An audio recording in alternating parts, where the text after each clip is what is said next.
little competitiveness. In 2009, Drake's track Best I Ever Had lost to Jay-Z's track DOA. So in this interview, Drake speaks about how losing to Hove angered him. But the one that really got to me was when I lost to DOA for Best I Ever Had. That one to me was like, really? Not to say that Jay-Z isn't the most incredible rapper and that DOA wasn't a good song. I just felt like they had an option to give me a Grammy for a mixtape, and they just didn't do it, because it goes against the grain of everything that is traditional. On November 15th, 2011, Drake dropped his album Take Care. On the track The Ride, it's once again speculated that Drake took subliminal shots at Jay-Z. Getting older, I see no threat in Yoda. A couple of weeks later, Jay-Z would share a handwritten note on the OVO blog site congratulating Drake on selling 631,000 copies in the first week with Take Care. That's what I like about Jay, man. You see, when you a legendary hater, sometimes you got to give props. But really, you're going to disguise the hate. You got to disguise the hate. Shout to Hove, bro. Saying, quote, "Monster numbers comes in. Proud of your journey. Peace, Hove." After this, beef rumors would be quieted following Jay's comments, and things would settle down in 2012, and in 2013, Drake was gearing up for the release of his third album, Nothing Was the Same. Now by this time, Drake was just dominating. Everything he touched was a colossal hit record. On July 25th, 2013, Jay-Z did an interview with Elliott Wilson, where he would speak on his competition with Drake, saying that Drake's the Kobe Bryant to his Michael Jordan. There's a respect thing there, but there's also a competitive thing, and it's done in the right way. He's definitely the one that's reared his head as the guy. He's definitely Kobe Bryant. That August, Drake brought out Kanye at the 2013 OVO Fest, where Ye would say that him and Jay wouldn't have done Watch the Throne if it wasn't for Drake putting so much pressure on them by taking over the game. And we wouldn't be able to make the music that we make. Me and Hov would have never made Watch the Throne if this wasn't putting pressure on us like that. On September 24th, 2013, Drake dropped his album Nothing Was the Same. On the track Pound Cake, Jay-Z is featured. Now it is said that Jay-Z actually ended up sending Drake 2 verses that were set to appear on his album Magna Carta Holy Grail, but he decided to send it to Drake instead to put on Pound Cake. On the first line of his verse, Jay-Z actually dissed Drake when he said that he had Benzes before Drake had braces. I had Benzes before you had braces. On part 2 of the track called Paris Morton Music 2, Drake would seemingly respond to Jay's line. Later in the verse, he says that he studied the game from past artists like Jay-Z, but now he's doing it better. Like I didn't study the game to the letter and understand that I'm not doing it the same and I'm doing it better. That same day, Drake appeared on Hot 97 for an interview to speak on his album, and he spoke on Pound Cake and his relationship with Jay-Z. Drake would say that they have a great relationship and that Hove is a great mentor to him. Rap. So you have like built a nice relationship with him. I mean, yeah, I think like one of the strongest, I think, if not the strongest. Of all the other rappers? Yeah, definitely. Wow. Who knew? Yeah, I know. Yeah, he's like he's just like an incredible mentor to me and gives me great guidance and is very, very supportive. And is that a new relationship or were you guys always cool? No, it's always been like that. You really? know, I mean, I think the more I make him proud, that's so think, cute. yeah, like, the more I show him prove, like that, the like, that's where the relationship grows. It's just like, the more he has to say to me, and I've been, consistent enough to sort of deserve or warrant advice from him. Right. And he gives it to me, and he's just, I saw him last night. He's like, he's the best, man, for real. Wow. He's just a solid dude. Yeah, we like Hov up here. Oh, yeah, of course. After this, it seemed as if everything was cool between the two, but that would be short-lived. Just months later, in February of 2014, Drake did an interview with Rolling Stone, where he would take a jab at Jay-Z for having art references in his songs. It's like Hov can't drop bars these days without at least 4 art references. I would love to collect at some point, but I think the whole rap/art world thing is getting kind of corny. Now, I ain't gonna lie. Jay-Z's hearing that Drake is calling him corny probably had him fuming. Drake of all people calling you corny is just crazy, so of course Jay-Z was not going to go for this. The next month, on March 23rd, 2014, Jay-Z and his Roc Nation protege, Jay Electronica, dropped a freestyle over Soulja Boy's We Made It beat. Now this in itself was a shot at Drake, because in late 2013, Drake did his own version over this exact beat. On his verse, Jay-Z would directly respond to Drake's comments in his Rolling Stone interview, where he would apologize to Drake for the art references, but calls him Mrs. Drizzy. Sorry, Mrs. Drizzy, for so much y'all talk. Silly me rapping about that I really bought. Why these rappers rap about guns they ain't shot. A week later, on April 1st, 2014, Drake would drop a track called Draft Day, which is dedicated to the then rookie football star Johnny Manziel. On this track, it's speculated that he clapped back at Jay-Z with some subliminals. I think I'm on my 8th flow, just watch me paint flow. We all do it for the art, so I can never hate though. Later that month, during an NBA playoff game between the Toronto Raptors and the Brooklyn Nets, which of course Drake, hailing from Toronto, supports the Raptors, and Jay-Z, being from Brooklyn, supports the Nets. During an on-court interview, Drake would send more shots at Jay-Z, saying, "This is the people's team out here tonight. You know what I mean? Toronto Raptors."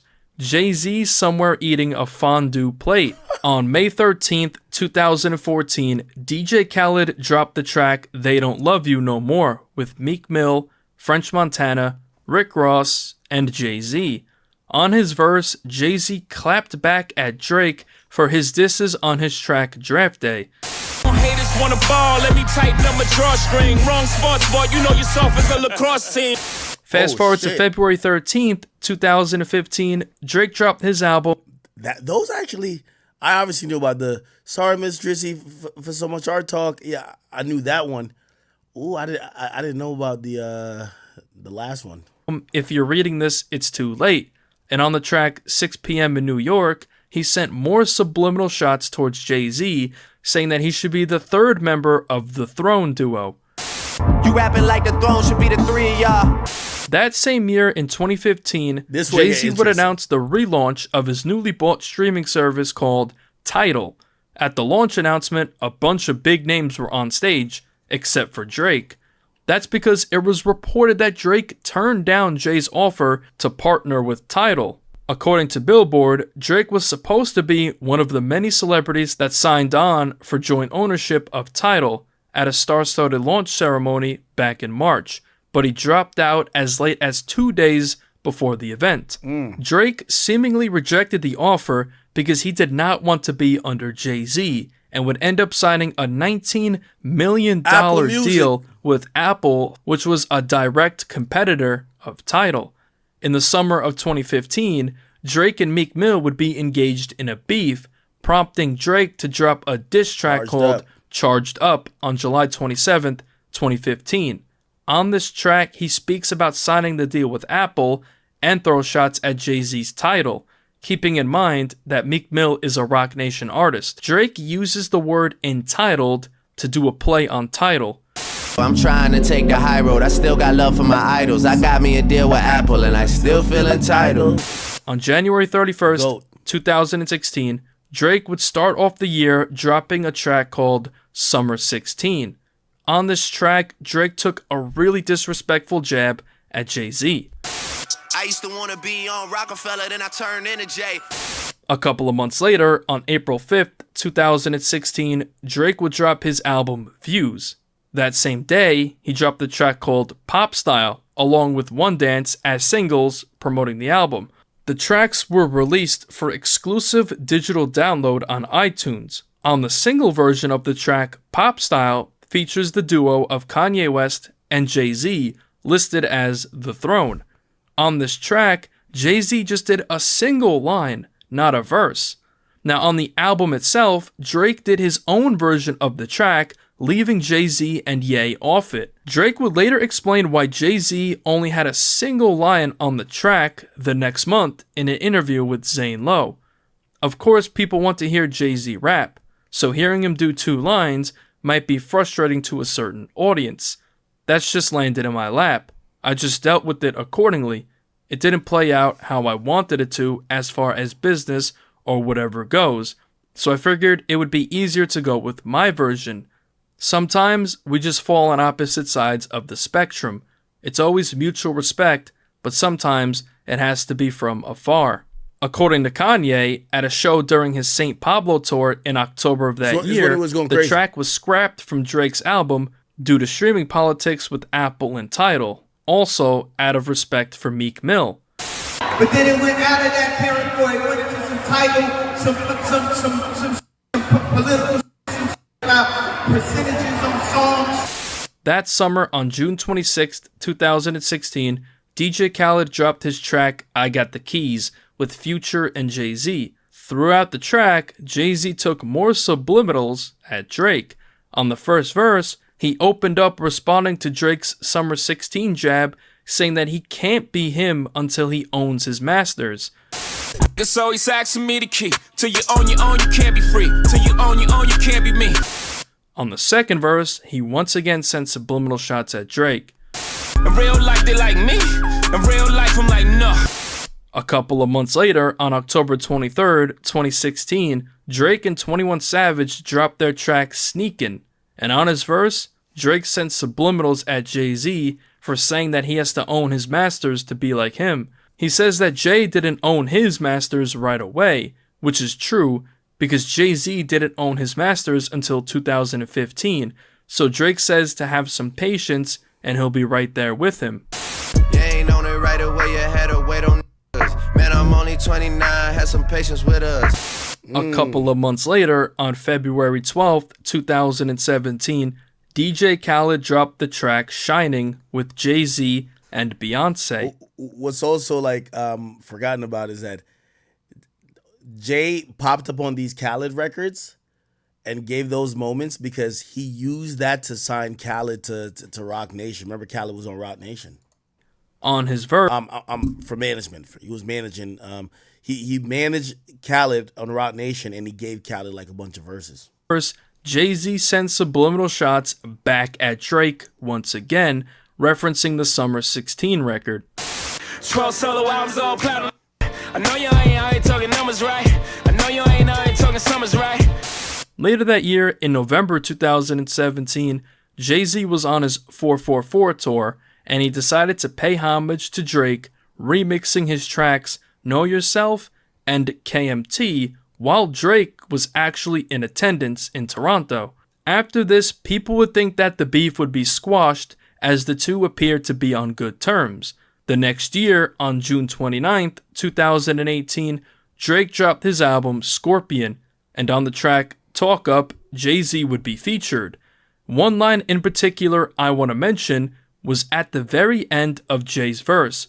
He talks about killing X, which is a reference to the murder of the late rapper XXXTentacion. Drake has been heavily speculated to have allegedly had something to do with X's murder, so I find it funny that Jay mentioned this here. It's also been said that Hove recorded his verse while in Europe for the On the Run 2 tour days before the album's release, and X was killed 11 days prior. Y'all kill X, let Cinnamon live. Streets is done. On that album was a track called Survival, where Drake would reference how he's trading shots with the GOAT, which is referring to Jay-Z, and how they talked about their subliminal beef. Taking shots with the gold and talked about shots that we sending. The next month, while Jay and Beyonce were still on their On the Run 2 tour, they stopped in Detroit, where Drake and Jay-Z would link up, being photographed by Rock Nation Senior Vice President Lenny S. This would mark their first time being photographed together in over 5 years. In December of 2019, Drake did his infamous Rap Radar interview where he would speak on his beef with Jay-Z. Yeah, everybody. Yeah, I mean, yeah. We smoke, but you like the sparring though, you know, because like you say you take shots with the GOAT. You talk about the shots that you sent with Jay-Z. Like, why has that relation remained intact? Why has it never gone left? I think Jay has a lot of respect for me, and he's aware of the massive amount of respect that I have for him at the end of the day. And I think we both enjoy we both enjoyed our moments of, him, checking the young boy and me trying to be like, nah, I'm here, like. After this, nothing else happened, and in late 2021, on Drake's album Certified Lover Boy, Jay-Z was featured on the track called Love All. Who do you think had the upper hand in this subliminal match? Drake or Jay-Z? Interesting. Now tuned into the motherfucking greatest. This is the Jay and Wayne one. I'm not going to play all of it. We want to get to relevant parts. Some of the stuff that you might not know about what really happened with Jay and Wayne is a very interesting thing, because there's at times when Wayne was falling out with Birdman, or when Wayne was in contract negotiations, Jay was actually there. Jay-Z was already solidified as one of the greatest.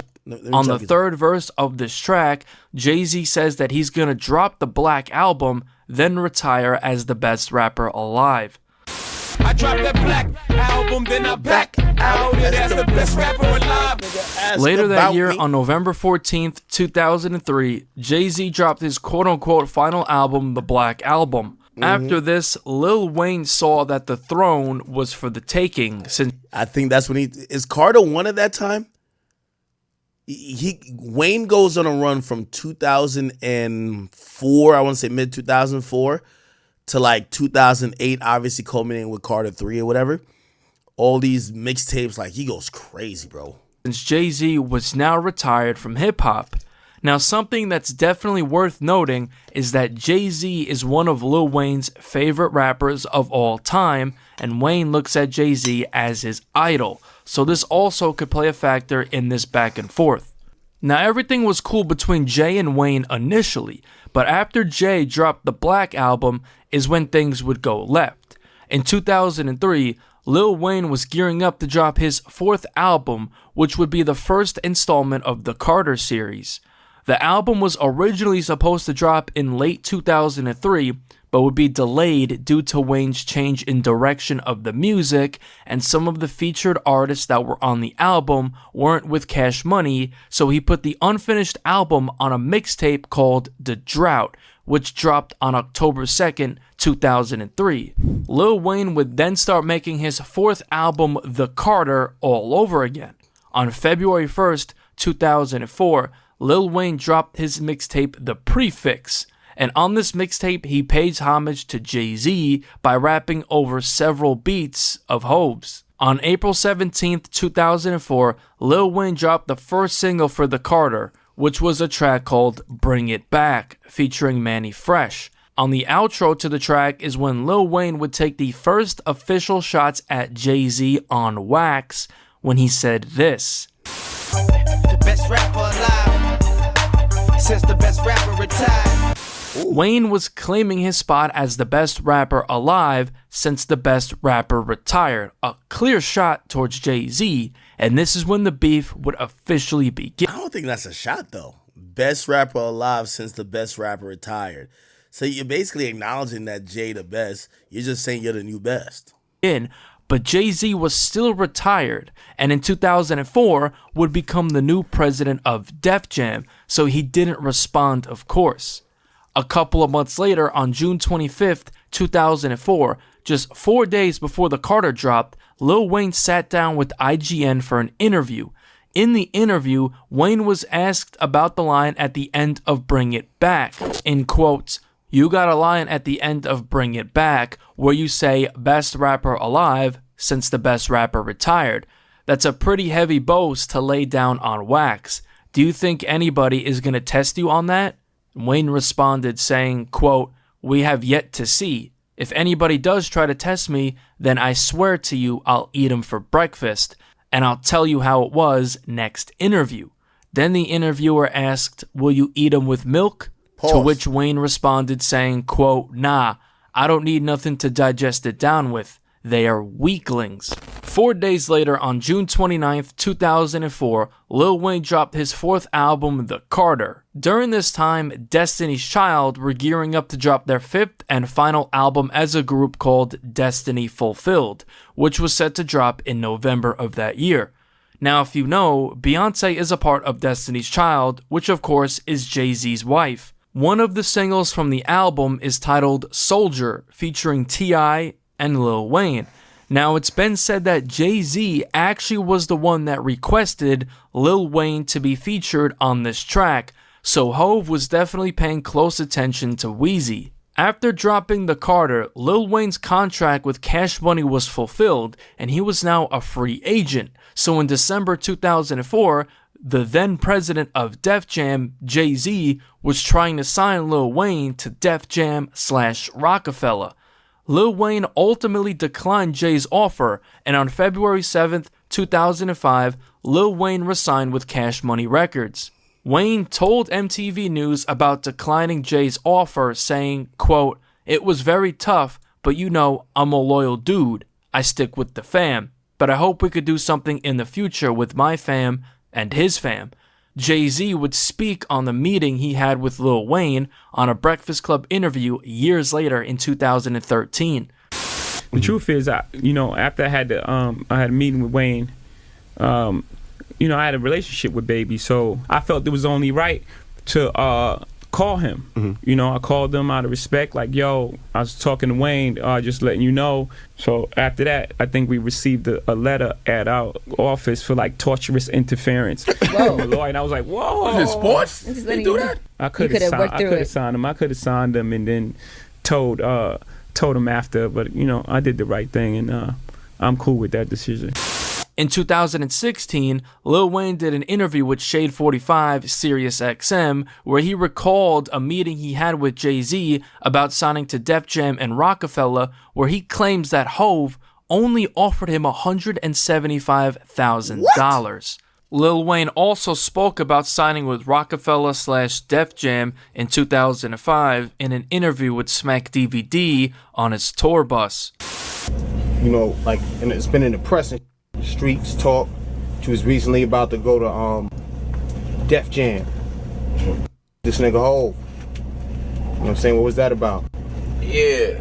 I was hollering at Hove, but as far as about to go, you probably couldn't say whatever about it, but the situation was we had a conversation, and a conversation with Weezy and Hove could take to the higher plateau. Am I tripping, or Wayne sounds like, even though he looks inebriated here, when Wayne talks these days, like, I don't know. It's like, I don't know if it's maybe the health problems or the drugs, but he sounds clearer here. You know what I'm saying? Even if it's just a conversation, it's gonna be more than that because we are who we are. And but yeah, the conversation was about me joining Def Jam or the Rockefeller team or whatever. We didn't agree on certain things or whatever the situation was. It didn't work out, and I'm here where I am. But it's all love.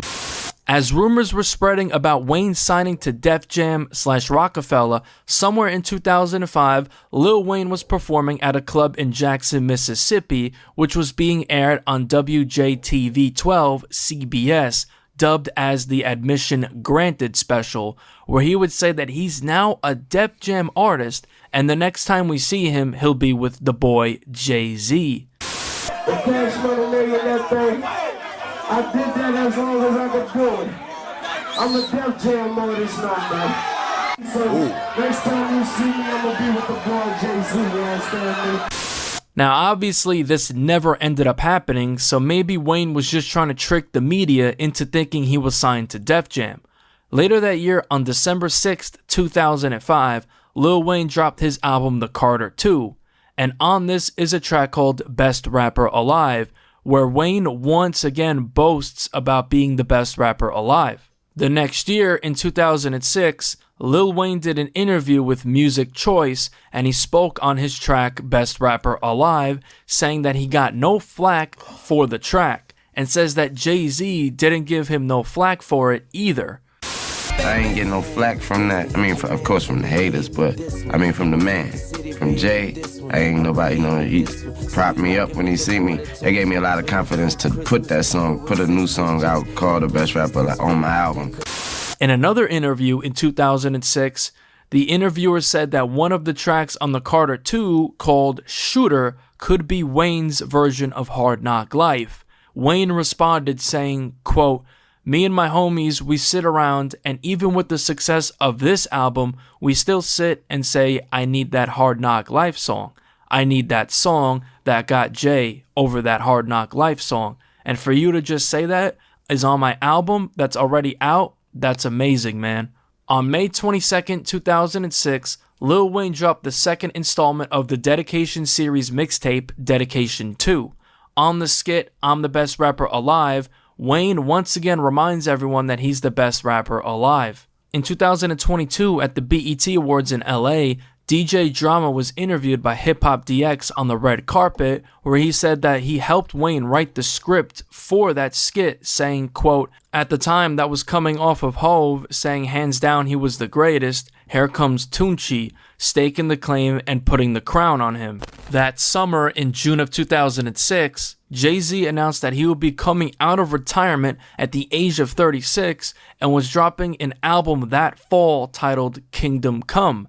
On September 27th, 2006, Lil Wayne sat down with MTV News for an interview, and when discussing Jay-Z's comeback, this is what he had to say. Did you get the two calls? I know for a while you've been wanting to do something with Jay-Z. He's back out of retirement now. He never called. He never called? I mean, I talked to him, though. He tell me everything I want to hear, though. He let me know that I'm that dude. He see me, keep my head up. That's better than the verse for me. Yeah. I mean, that's my idol right there. That's role model right there. You know what I mean? He ain't never got to do a verse for me. You know what I mean? Just from him acknowledging me when anybody else asks him anything. Nah, Jay a hater, bro. Nah, this is premeditated hate, man. Damn. You could tell this nigga wanted a verse, man. When they don't, he say something. I mean, that's enough for the boy right here. A couple of weeks later, on October 6, 2006, Jay-Z's first single from his comeback album Kingdom Come was leaked to the radio. The track was called Show Me What You Got.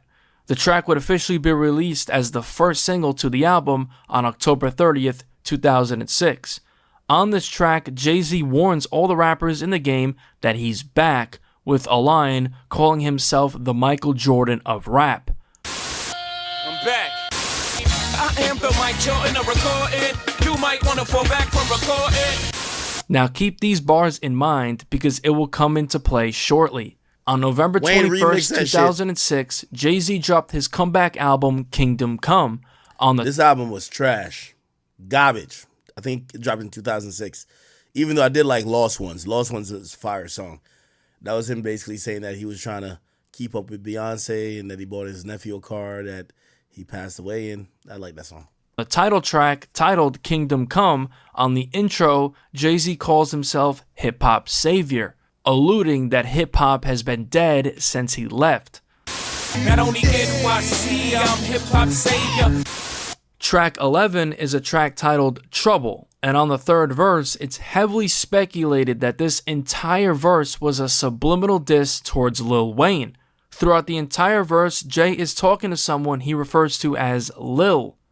Cute, you little think you in my class. Substitute little soon feel my rap. A couple of weeks later, on December 2nd, 2006, Lil Wayne and Young Money Entertainment dropped the mixtape Lil Louisiana Volume 1. On this mixtape was a track called Dough Is What I Got, which was Lil Wayne rapping over the beat to Jay-Z's track Show Me What You Got off of Kingdom Come. On the first verse, Lil Wayne once again took subliminal shots at Jay-Z when he responded to Jay's claim of him being the Michael Jordan of recording. Jordan is the greatest basketball player of all time, so it's no surprise why Hove frequently compares himself to Jordan. Lil Wayne says that he must be LeBron James if Jay-Z is Jordan, but then he says that he's not LeBron because he has rings, and in 2006, LeBron James didn't win an NBA Finals yet. then compares himself to Kobe Bryant because Kobe Bryant stayed with the Lakers his whole career, and up to this point, Wayne has been with Cash Money Records his whole career too. And also, Kobe Bryant has won NBA rings at Chat, I think we all agree, right? I'm down to say this, right? Even though, yeah, I'll say this. If we're gonna compare the basketball players, Jay is Jordan, Kobe is Wayne. I think Wayne is Kobe. Wayne is Kobe. You looked at and try to mirror and take certain things from the guy you thought was the GOAT. You were trying to be him. And then you get the LeBron, the guy who he don't maybe have a fadeaway like you, but he has different skills. Like he starts singing, he does everything. I think Drake is LeBron. You get what I'm saying?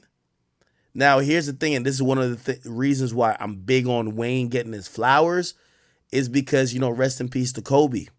But Kobe dying, I think people don't give Kobe his proper flowers because they just compare Mike to LeBron.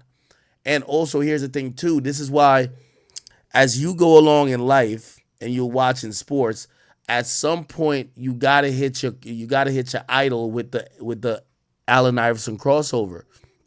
Because if you stay in their shadow too much and you're seen as the consummate student and you're seen as someone who's like, for example, I think, I'm going to be honest with you, I think Kobe would have given Mike the business. But nobody will say that because Kobe's game was modeled after Mike. So he's in Mike's shadow. It's sacrilegious to say he's better than Mike when he learned everything by watching Mike. So that's why, he put himself that, he's in the same conversation as Mike, but he'll never be greater than Mike because all you're known as is that you looked up to this guy, right? See, LeBron's a little bit different, right? Even if he fucks with Mike, like his build and his play is different from Mike. That's where I feel Wayne, Wayne's kind of in that, even though, by the way, I don't think Wayne really, if you listen to Jay's raps, Wayne's raps isn't really like, especially latter years when he starts going with auto-tune and start doing a lot of melodic shit, like, but I do think the propensity and the dedication to lyricism that Wayne had definitely was inspired and came from Jay-Z. At that point. Yo, somebody said J. Cole is Iverson. Yo, Mods, time that nigga out, please. Don't ever disrespect Iverson like that. Allen Iverson's a nigga that had heart and had guts. He was playing with bum-ass niggas like Eric Snow and Tyrone Hill, and he went to war. He was 165 pounds soaking wet, getting knocked on the floor by a 300-pound Shaquille O'Neal. He never stepped down from a challenge. He never made an excuse. He never backpedaled, and he never apologized. Don't you ever, time that nigga out, don't you ever compare a warrior. Let me tell you this. I'd rather have 55 Allen Iversons around me than have 300 motherfucking J. Cole's. A J. Cole nigga, once you start losing, he start apologizing to the op. You squabbling, you look over, J. Cole's having a conversation with the op talking about, I'm sorry. Yeah, don't you ever compare Allen Iverson to bum-ass, and it's not bum-ass, let me not disrespect J. Cole. It's not bum-ass J. Cole, but it's a nigga without a heart. J. Cole, like, when you think about J. Cole is like, he's like the Scarecrow. He's like the Tin Man. He lacks a heart. He's like the lion in Wizard of Oz. He lacks a heart. He lacks everything that makes a warrior. That's J. Cole. Allen Iverson was never that. If anything, Allen Iverson just had too much loyalty because he never had enough to win the championship. And if he did what LeBron did by going to Miami and teamed up with a couple niggas early on in his career, Allen Iverson would have had a couple rings. Word too. Point. I am the Mike Jordan of recording. You might want to fall back from recording. I must be LeBron James if he's Jordan. No, I won rings with my performance. I'm on Kobe Bryant up in all this. In 2020, Nori claimed that after Jay-Z heard Wayne's "Dough Is What I Got," it made Hove go on a long walk and look at himself in the mirror, questioning if he still got it. He said when he raps on Show Me What You Got, I had to take a long walk and look at myself in the mirror. And I said, are you sure you still got this? That same month, Lil Wayne appeared on the cover of the December 2006 issue of the Complex magazine and sat down for an interview. During the interview, he was asked about Jay-Z's comeback. This is what he had to say. The interviewer asked, quote, "How do you feel about Jay's return so far? How many songs have you heard of his?" Wayne replied saying, quote, "I heard a couple, and I'm going to tell you if I like what he's talking about, but I don't like what he's talking about, and I'm going to tell you why. Because he's saying it like he had to come back, like hip-hop's dead, all this, like I'm a hip-hop artist." Hey, by the way, Just Be Yapping, thank you for the $10 donation. Of course, I see you. You know I'm not going to ignore you. She said, Wayne isn't performing because the New Orleans city panel didn't pick him. The whole city makes the final decision from what the NFL gives. Wayne/YM is on the list thanks to Jay, but New Orleans, the city, did not pick him and them. Wayne's still a GOAT. Just Be Yapping. I need some proof of that. Again, we don't know how the decision's made, but from what we were told, pretty much the majority of the authority on picking these individuals relied upon Jay-Z. Now, granted, if Jay-Z says he wants, I don't know, Quando Rondo, of course the NFL is going to be like, no, we don't want that, right? Like, yeah. So the NFL or some other governing body could still trump what Jay's saying, but they kind of gave him free reign of the entertainment aspect of it, which is the halftime show. So if you're saying that the Super Bowl halftime show was decided by a panel, a New Orleans panel, as you're saying, a city panel, and they didn't pick Lil Wayne, you got to show me a little bit of proof of that, Shorty, okay? I'm not saying you're lying, and I thank you for the donation, but that sounds wild to me. Yeah. Send some proof in, and we'll go over it. B, what you mean it's dead? So that means I'm not rapping the whole time? I've been in it 13 years, Daddy. How can it be dead? You know what I mean? If anything, it's reborn. Know what I mean? So he's probably having a problem with that. Like this whole aspect of coming back was because it was dead and y'all needed me. Nah, I want him to know that. You left on a good note. You left. This was your house.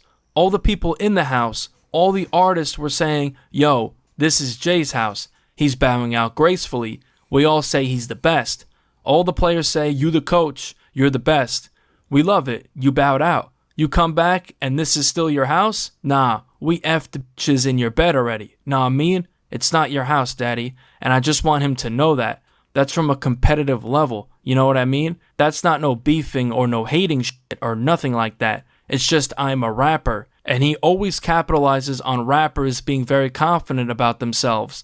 Like when everybody asks him, how do you feel about this person saying this about you? If it's anything about rap, he'll be like, they're supposed to say that. So I'm supposed to feel that you're talking about me when you say rap is dead. I mean, I've been out here rapping all my life. What the do you mean? And I'm better than you, Daddy. The interviewer then asked Wayne if he feels he's better than Jay-Z right now, to which he replied saying, quote, who don't?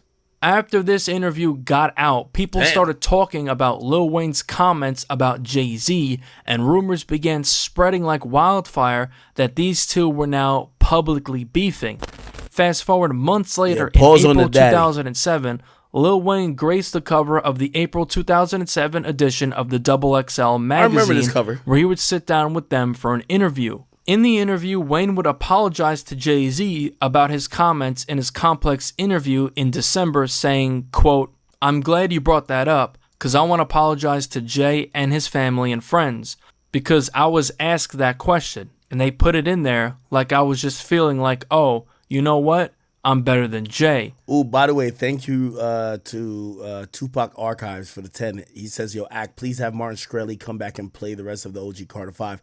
Yo, low-key, I was setting up an interview with him. I think he just got out of jail still. So it's difficult because I don't think he could travel to come to my studio. We were talking about it. We got to figure out like the logistics. So we're probably gonna have to either go to where he's at. I don't know if he got to get approval by like his parole or PO or whatever. But yeah, I definitely I do want to sit with Marshall Shkreli. Matter of fact, y'all hit him up. You'll tell him, yo, let's figure it out because we were talking about it, but I could tell, his situation post jail was probably preventing it because I was like, yo, this is our location. Come here. And I don't know if he was allowed to be there. You know what I mean? They came at me like, so you say you're the best? Can you just say that you're better than everybody? Would you say you're better than Jay? I was like, yeah, I'm better than everybody. Oh, you apologize to Jay? Come on, Wayne. But I like to throw that apology out there because of whatever trouble I caused, I ain't want that to happen.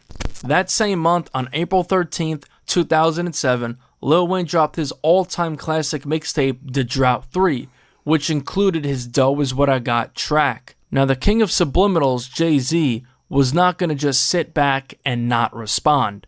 That summer, on July 3rd, 2007, T.I. dropped his album T.I. vs. T.I.P.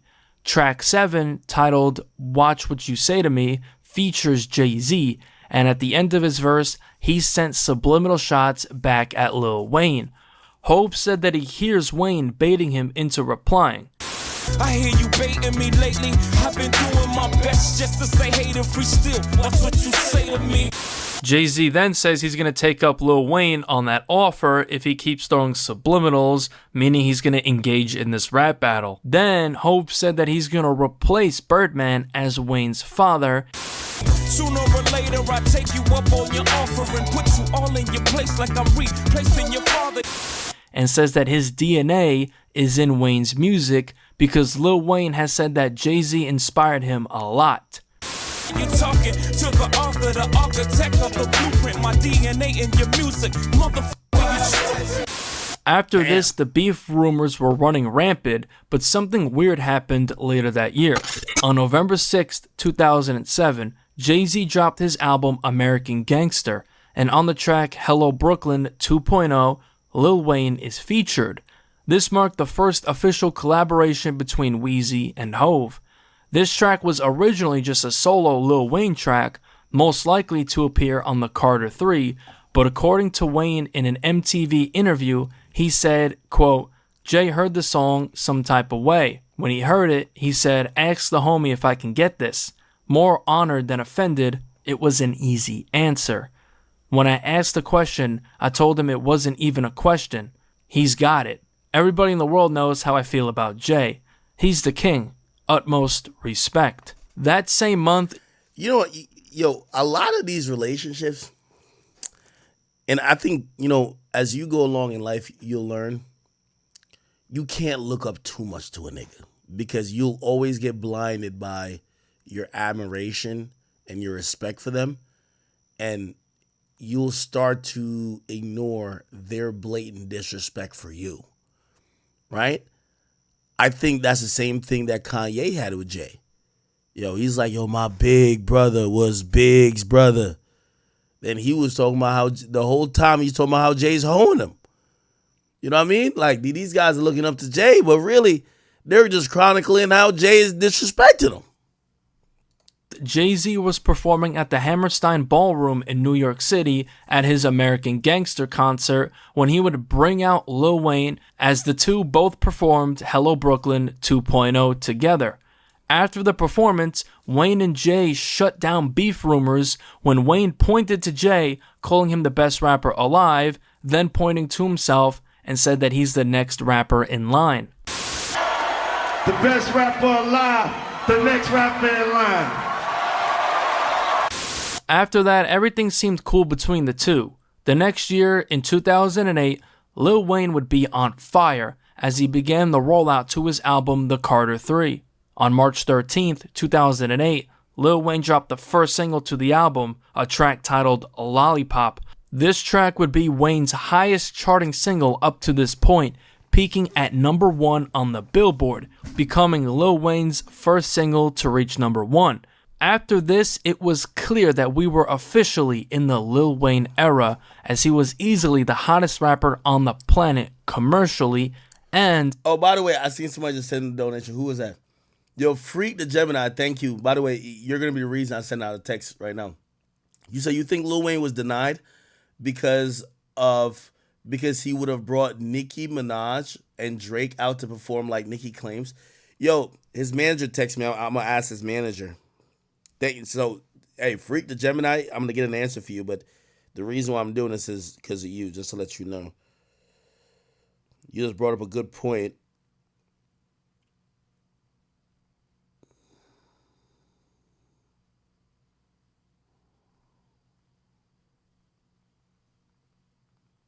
I'm writing a message to Wayne's manager right now. Did the NFL ever reach out to Wayne about the Super Bowl? Or was he just completely blindsided? That's good to know, right? Because like we don't know how this process goes. All right, I hit Wayne's manager. I'll get an answer. Was the best rapper. On April 23rd, 2008, Lil Wayne dropped the second single from the album called A Milli, to which this track peaked at number 6 on the US Billboard Hot 100.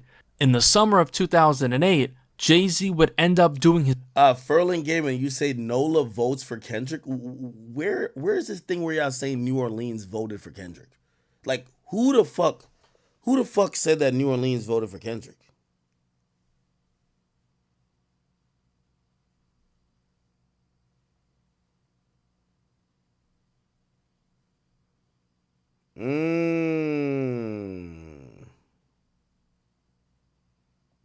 Okay.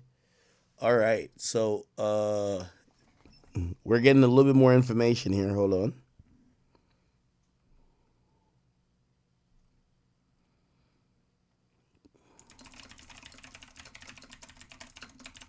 Y'all like my typing speed? I used to type 85 words per minute in high school.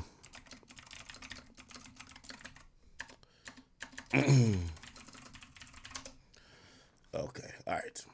Here's an article. So this article is published on January 10th, 2024. It says, here's how the NFL chooses the halftime performers, okay? It says the Super Bowl halftime show is probably one of the most highest profile spectacles in all sports. After all, when else do musical artists have a captive audience of more than 100 million people? Even if half the TV viewers get snacks and go to the bathroom at halftime, there's still at least 50 million people watching the show. Since it's such a big stage, the Super Bowl halftime performer come from a pretty short list. Your friend's cover band that plays on Sunday night at a local watering hole probably has no chance of getting the gig, although even some of the biggest names in entertainment are responsible for the worst Super Bowl halftime shows. Probably because only the biggest stars are invited. This is how it works. Duh. But how does the NFL choose who plays? The NFL is a massive entity and the most popular sport in the United States of America. So it takes a lot of care to make the right decision for the Super Bowl halftime show. A journalist who used to cover the Tennessee Titans writes on Quora that the league considers popularity, music genre, and artists overall performance value. So even though Mick Jagger and the Rolling Stones were at the peak of their powers in the late 1960s, they didn't have a broad enough appeal to play at the Super Bowl. Not that they would have wanted to play anyway. So the leagues start with popular performers who appeal to as many people as possible, and goes from there. However, it is not the NFL who chooses who takes the stage. The league comes up with a short list, but the host city picks the Super Bowl halftime performers. Okay, let's stop it right there, chat.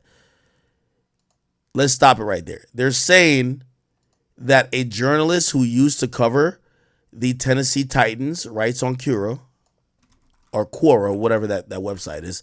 First and foremost, let me see if we can find. Can we find it?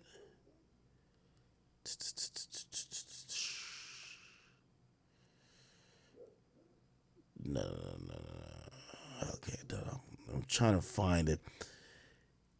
Again, chat, it's important to know whatever journalist this is and what they're talking about, they might be talking about pre-2021, which is when Jay-Z signed the deal. I don't need to play this again, but I'll play it again. It literally said the deal, or I'll Google it. It said the deal, Jay-Z deal, NFL. It said that he was going to, look, then here's a new partnership. Let's read again. It was entering a partnership with Roc Nation. Okay. The deal, which has been reportedly been in the works for several months, means Roc Nation will now advise on selecting artists for major NFL performances like the Super Bowl. Okay. Now, we're not saying that Jay-Z made the decision, but shit, he's definitely in the room and advising. That's the point. Now, to this article, we're not sure if this is the same method that they're going by. So it's important to try to figure out when this Tennessee Titan journalist is talking, are they talking after the deal or are they talking before the deal? Because pretty much what we've heard from everybody who has performed since 2021, they basically almost say it's not just an advisory position. It's almost like if Jay says you should perform, you're going to perform. And if Jay don't want you to perform, you ain't going to perform. Or it's going to be hard for you to perform. You get what I'm saying? So, yeah, okay. So the league starts with, the league starts with popular performers who appeals to as many people as possible and goes from there. However, it's not the NFL that chooses who takes the stage. The league comes up with a short list, but it's the whole city that picks the Super Bowl halftime performers. We don't know if that's the case anymore. We don't know. We just don't know. Okay? Atlanta, which hosted 2019. Again, see? They're talking about Super Bowls before 2021. This is before 2021. So if this journalist info is before 2021, yes, that was the case. But now Jay-Z and Roc Nation took it over. So we don't know if that's true. Okay? Anyway. His own remix of this track called A Billy. On June 3rd, 2008, rapper Freaky Zeke dropped his mixtape Blame It on the Henny. On this is a track called Beat Without Bass, featuring Lil Wayne. At the end of his verse, Lil Wayne has a message to quote-unquote old-ass rappers, likely referring to Jay-Z, saying that he's like 44 and that he's only 24 years old. You old ass rappers better stay on tour. You like 44, I'm 24. On June 10th, 2008, Lil Wayne dropped his album The Carter 3, to which Jay-Z repaid the... Wait, how old was Jay-Z in 2007? How old was Jay-Z in 2007? Oh, he's 38. He wasn't 44. Okay. ...the favor, being featured on the track Mr. Carter, marking their second collab. On Jay's verse, he essentially says that he's passing the torch to Lil Wayne when he refers to Wayne as his heir to the throne. If we take a look at the definition of heir, it says that it's a person inheriting or continuing the legacy of a predecessor. I'm right chair in my chair with my crown and my dear Queen Bee as I share my time with my ear. Young Carter. On the outro, Lil Wayne quotes lyrics from his favorite song of all time, Lucky Me, off of Jay-Z's album In My Lifetime Volume 1. I swear to everything, when I leave this earth, it's gonna be on both feet, never knees in the dirt. And I swear to everything, when I leave this earth, it's gonna be on both feet, never knees in the dirt. This album would go on to sell over 1 million copies in the first week, going #1 on the Billboard charts, making history as one of the very few rap albums to achieve 1 million plus copies sold in the first week. By the way, Ryan, thank you for the 10. He says, yo, Dame Dash, Dipset, DMX, Drake, Lil Wayne, Nas, etc. all talk shit about Hove, then they need him after. Hove said, y'all niggas gonna learn to respect the king. Don't be the next contestants on the Summer Jam screen. Yeah, we'll get to it because Memphis Bleak basically put something up, basically saying it was like an old J quote saying, anytime niggas got a problem with me, it's always about what I didn't do for them. It's never what I did to them. Week, Lil Wayne just completely took over the rap game with this album, putting rappers on notice as he had the game in a chokehold. A couple of weeks later, on June 23rd, 2008, Lil Wayne did an interview with Rolling Stone. When they asked him how it felt to be called Jay-Z's hair on Mr. Carter, Wayne replied saying, quote, "That line right there was hard. Unbelievable. I didn't realize it at first. My homie had to tell me, you know what he said, right? I didn't even get it. I was like, why is he saying air? Is he just talking about the air? But I'm smart enough to know that he's smart enough not to just be talking about the air. I felt real dumb, but then I felt so good. It was an incredible compliment." On July 14th, 2008, Lil Wayne did an interview with People magazine where he would speak on the 4 albums that changed his life, one of them being Jay-Z's In My Lifetime Volume 1. Wayne spoke about the song Lucky Me, which we discussed earlier, saying, quote, "Lucky Me is my favorite song of all, period. I actually have Lucky Me tattooed on my neck, and I have a verse of that song tattooed on my leg."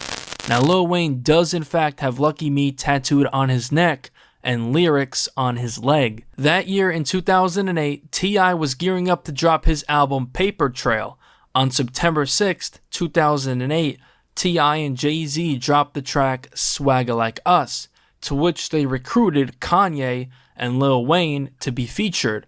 This track was originally intended to appear on both T.I.'s album Paper Trail and Jay-Z's upcoming album Blueprint 3, but only ended up being on T.I.'s album. That same month, Jay-Z graced the cover of Vibe magazine where he sat down for an interview, and during the interview, he spoke on Lil Wayne being next in line, saying, quote, "You should embrace the next generation. In hip-hop, you always fight the next person coming in because the person wants your spot. But as a person, as a competitor, that's only natural. There was a time Kobe was like, I think I can take Mike. I admire that in a way. The public has Lil Wayne next in line. That's what the public says, so why not?" The next month, on October 27th, 2008, Lil Wayne and Jay-Z were both co-headlining Power 105.1's Powerhouse in East Rutherford, New Jersey, but Lil Wayne did not end up showing up to the show on time after problems with a metal detector, so they had to perform their sets separately. This mega headline was now ruined, and to boot, Wayne's set was reportedly discombobulated and spotty. A couple of months later, on February 8th, 2009, the 51st annual Grammys were held at the Staples Center in Los Angeles, where Lil Wayne and Jay-Z would perform Swagger Like Us together, and they won a Grammy for that track under the Best Rap Performance by a Duo or Group category. On September 8th, 2009, Peter Stone, thank you for the time, brother, but you said you clearly have a narrative to push. The article is telling you what they do, but you want to do a spin because it's not fitting what you're saying. The stream is some weird J hate. No, it's not. The article is sourcing a journalist that is speaking about how Super Bowl performers were picked from an era before Jay-Z was ever involved. Again, unless they're telling us that's what happened from 2021 on, again, the NFL did a random deal. They never did this deal with no one else. They did a random deal with Jay-Z to stop players from kneeling, and they gave him an advisory position and basically made him like almost the person that was in charge of all of the entertainment like performances in the NFL. So unless any journalist could tell me 2021 on, I don't think you telling me how it worked in 2015 applies to Jay-Z at all, because there was no position of what Jay-Z's doing. So it's not an anti-Jay-Z thing. It's like, yeah, I read the article, but nowhere in the article actually said that their information came from 2021 on when Jay-Z is involved. Jay-Z dropped his album The Blueprint 3, which would sell 476,000 copies in the first week, debuting at number 1 on the Billboard 200. On 2 of the tracks, he shouts out Lil Wayne. On the track DOA, Death of Autotune, he says that he's going to send this track to the mixtape Wheezy. This shit need a verse from Cheesy. I might send this to the mixtape Wheezy. On the track A Star Is Born, he says that he applauds Lil Wayne, and if he keeps going, he'll pass the torch to him. Wayne scorching, I'll applaud him if he keep going, pass the torch to him. After this is when their relationship would begin to crumble. After this album dropped, MTV would name Jay-Z the hottest MC in the game. On October 19th, 2009, Birdman was doing an interview, and when he was asked about Jay-Z being named MTV's hottest MC, this is what he had to say about it. Jay-Z just got voted #1 by MTV, #1 MC. What do you make of that? I don't think he's the #1 MC. Wayne the best, he do the most, and he make the most money. Yeah. I don't think in the business make more money than us. Fair enough. And so how could you be the best if you don't make the best money, the most money, and you don't do the most? Mm-hmm. Lyrically, come on, man, be for real, man. Can't nobody f with Wayne. Us. And to me, if you #1 and you ain't getting no money, don't mean nothing. You hear me? So, but if you #1 and you making money, to me, who making the most money? That's #1 to me. All that rap shit. You hear me? They got cold rappers you never even heard. Now, initially, Jay-Z did not respond to Birdman's comments, and on October 31st, 2009, Lil Wayne dropped his mixtape No Ceilings, to which he would rap over the beat to Jay-Z's tracks Death of Autotune and Run This Town. In January 2010, Jay-Z sat down with Angie Martinez at Hot 97 for an interview. Angie asked Hov what he thinks about Birdman's comments, to which he responded saying this. How does Jay feel about Baby from Cash Money constantly saying Wheezy is more lyrical and has more money than Jay-Z? Being lyrical is just a matter of opinion. It's who you like. So, that's his opinion. As far as money, I mean, that's a little more factual. Right, we can determine that. Right, we would have to see your bank accounts and things of this I have nature. no problem. What it gonna cost? Put it up.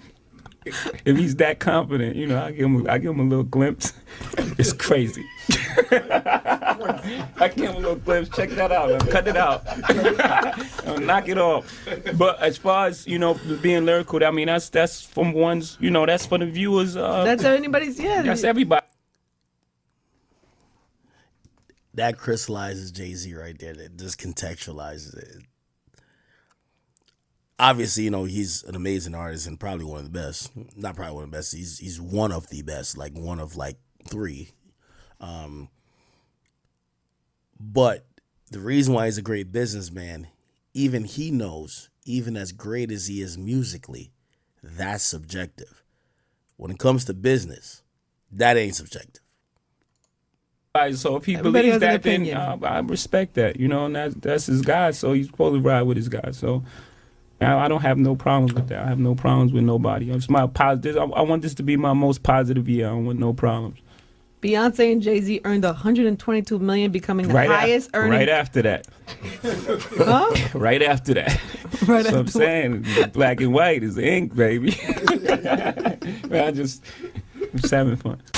Fast forward to March of 2010, Jay-Z was on his Blueprint 3 tour with Jeezy at a show in Madison Square Garden, where Jeezy would bring out Drake, Nicki Minaj, and Lil Wayne. Now, unfortunately, just a couple of days after this concert, on March 8th, 2010, Lil Wayne was sentenced to a 1-year jail sentence after pleading guilty to possession of a gun, which stemmed from a July 2007 arrest when a loaded .40 caliber semi-automatic gun was found on his tour bus. Lil Wayne would begin his 1-year jail sentence in Rikers Island Jail with a possible shortened sentence of 8 months if he has good behavior. During this time, Lil Wayne's Young Money protege, Drake, would take over the rap game, releasing his debut album, Thank Me Later, in June of 2010, which would sell over 400,000 copies in the first week. And after this, it was clear that Drake was up next. In July of 2010, Drake did an interview with Tim Westwood where he would reveal that him and Lil Wayne were planning on dropping a collab album. Lil Wayne would be released in November of 2010, just 8 months after being sentenced. Now, we're going to get into when Birdman and Wayne try to wake up the whole money thing again. That same month, Kanye West and Jay-Z would announce that they were dropping a collaboration album called Watch the Throne, to which the production began in November of 2010. In January of 2011, Drake would do another interview with Tim Westwood where he would accuse Kanye West and Jay-Z of stealing his and Lil Wayne's idea of a collaboration album. I mean, you know, that we still got to do that album. Yes, you still got to do that Some album. other guys are coming out with that album too. There's 2 other guys that are coming out with it together. 2 other rappers that are coming out with an album together. I don't know where they got that idea, but... That same month, Jay-Z and Kanye West would begin the rollout for the collab album Watch the Throne. On January 11th, 2011, they dropped the first single on the album titled Ham, and on his verse, Jay-Z would send shots at Birdman for saying that Lil Wayne has more money than him in his interview.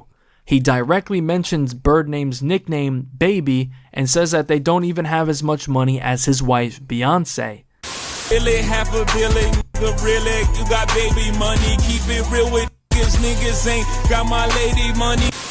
Lil Wayne, of course, heard this, so on August 29th, 2011, Lil Wayne dropped his album The Carter 4. And on the track It's Good featuring Drake and Jadakiss, on his verse, Wayne responded to Jay-Z. Weezy directly references Hope's Baby Money bar from Ham, then he threatens to kidnap Beyonce and take out Jay-Z.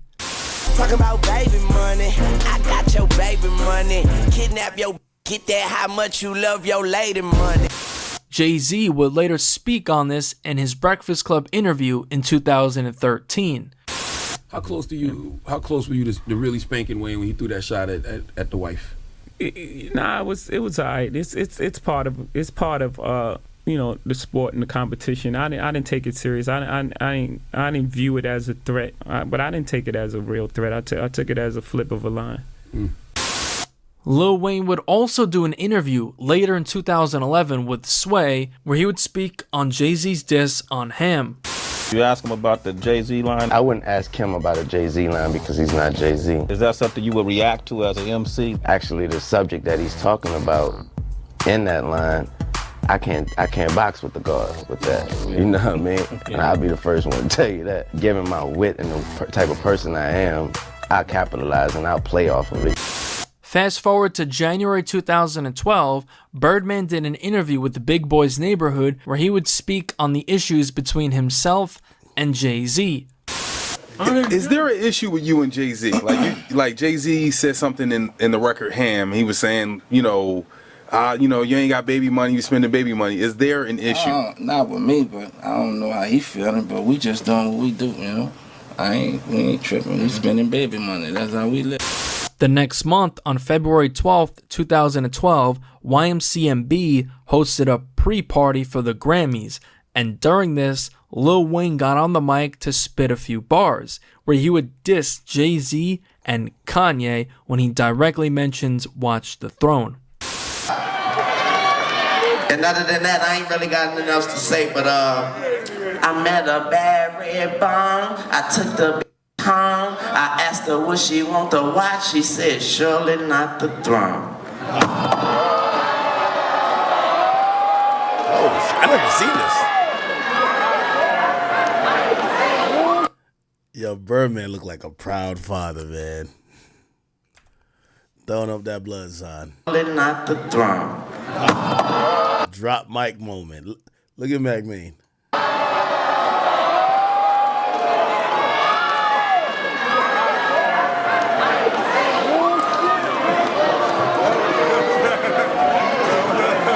Oh shit, I just realized Drake was and here his too. fam.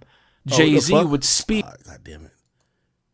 Westwood, where he would reference to spit a few bars. Where's Nicki You want at? to watch. And other than that, I ain't really got nothing else I know Drake is here. Where's Nicki? to say, but I met a bad red bone. I took the Who's this nigga right here? Is this little Twist? Oh shit. home. I asked her what she want to I forgot this girl's name. What was this girl's name again? Why she said, surely not the throne.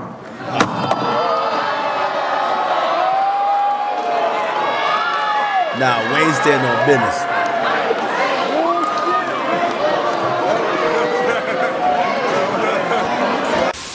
The next year, on July 4th, 2013, Jay-Z dropped his album Magna Carta Holy Grail.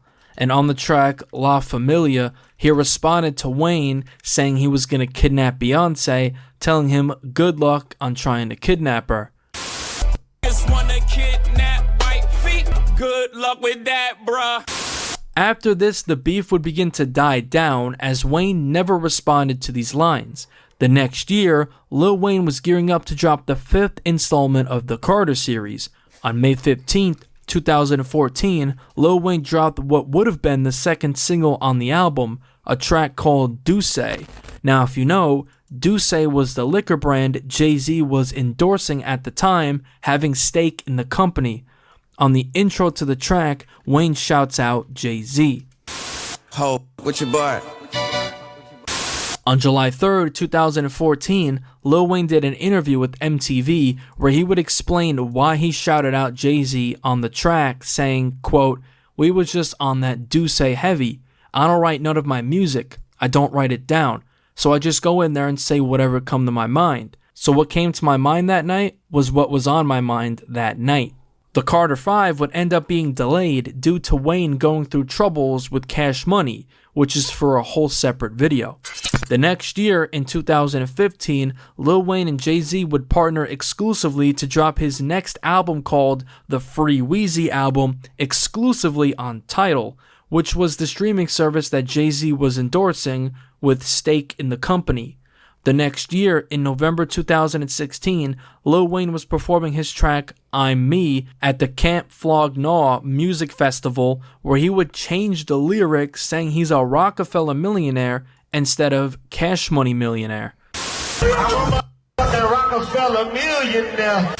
On April 10th, 2017, Lil Wayne was performing at Slippery Rock University in Pennsylvania, and Wayne would once again shout out Jay-Z. This time he announced that he was a member of the team while throwing up the rock. Is it cool if I just say, it's the rock? You know I'm a member of that team now. We talk about that later though, but The next year, on September 28th, 2018, Lil Wayne finally would drop his album The Carter 5 after an ongoing legal battle with Cash Money. In December of that year, Lil Wayne took to stage during a concert in Chicago to thank Jay-Z for helping him through the tough times he was facing over the past couple of years. Jay-Z helped him through a $7 million tax debt in 2011 and $6.8 million in 2012, totaling to over $14.1 million in taxes owed. Wayne thanks Jay-Z and Swizz Beatz for helping him with taxes and production when he was really down. There's people like Jay-Z. You know what I mean? He helped me when I was really, really, really down. Really, really, really down. There's people like Swizz Beatz that's gonna send me every beat he make and want me to rap on every single one until I got my situation straight. He don't want me to talk about it, don't want me to tell nobody. Jay don't want me to tell nobody. That man helped me with my tax. These are real friends, y'all. Shout out to Jay, shout out to my Swiss, shout out to my brother Chance. Music! Y'all know his name? After that, Lil Wayne would go on to praise Jay-Z on podcasts, even suggesting that if any rapper were to become president, it should be Jay-Z. What rapper should run for president? If there was a rapper that should ever run for president, I believe that rapper would easily or should easily be Jay-Z. Plain and simple. I don't even think there's a why that should come with that. After that, plain and simple. I would love to see B as the first lady. Plain and simple. Just another Carter in the White House. So there you have it, the full timeline of Lil Wayne versus Jay-Z. Not really a serious beef, but a nice sparring match as the two competed for that number one spot in hip hop. Yeah, I ain't gonna lie, man. Salute to Jay-Z, man. Classic Snake. I'll fuck with it. Classic motherfucking Snake, man. Anyway, there's a few other people that, try to jump in, and, it was kind of interesting. First of all, because somebody tell me, so allegedly, it's being said that Jack, this guy Jack right here, Jack Dorsey, they saying that Drake fucked his girl or something like that, man. Yo, Drake, you gotta stop fucking these niggas' girls, bro. You gotta. I don't know if it's his girl or his ex. I don't know who Drake fucked, but apparently Drake done fuck somebody he been with. He hate the fuck out of Drake. That's why if you look back at Jack Dorsey, by the way, if you don't know, that's the former co-founder of Twitter. He's now on the board of Square. He's Jay-Z's friend. If you look up Jack Dorsey, Drake. Actually, Aiden even came out and said that Drake fucked his chick too. So I don't know if Aiden was speaking from intel or what. But if you I said, now why would Jack Dorsey hate Drake? He been going in the whole time. Yeah, the whole time he's always been just kind of egging on Kendrick to just kill Drake. You know what I'm saying? Now, Aiden did say this. That's why he's not the CEO anymore, and that's why Elon Musk is doing a way better job than him, allowing freedom of speech and shit. I don't give a fuck, bro. It's fucking libtard. I don't care. I said it. He banned Trump, and now Trump owns this app. This fucking Quillfest app. It's bad. Yo, Elon Musk did what Jack couldn't do. I don't care. It's better now. X is way better now. It's owned by somebody who supports Trump. Thank God. We needed that. And Drake fucked your wife. My name Kendrick Lamar. What? Yeah, Jack Dorsey been mad. I don't even know if he got a wife though. Look like he been dating. Yeah, Drake probably definitely Drake the type of nigga you introduce him to your girlfriend, he DM your girlfriend. Or So basically, Jay-Z's been the big bad werewolf of the rap game for a little minute now. You feel me? I'm not gonna completely compare him to Diddy because I feel like that would be a diss. But when you thought of Diddy, you thought of Jay-Z. When you thought of Jay-Z, you thought of Diddy. And Jay-Z, he's a billionaire. He's the richest rapper of all time. Someone who started from a rapper to whatever he is right now.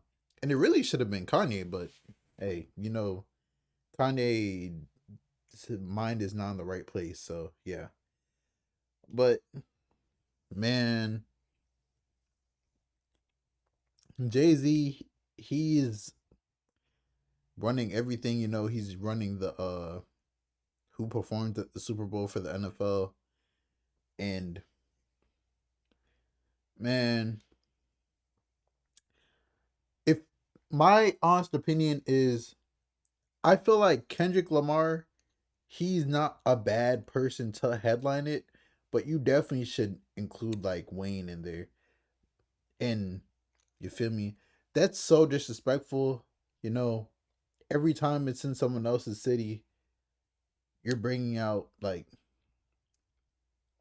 greats for that city, man. But bro, hopefully Wayne gets some love. I mean, if it gets big enough, he probably will be forced. His hand will be forced. The Super Bowl's months and months and months away, so yeah, Wayne probably will be added.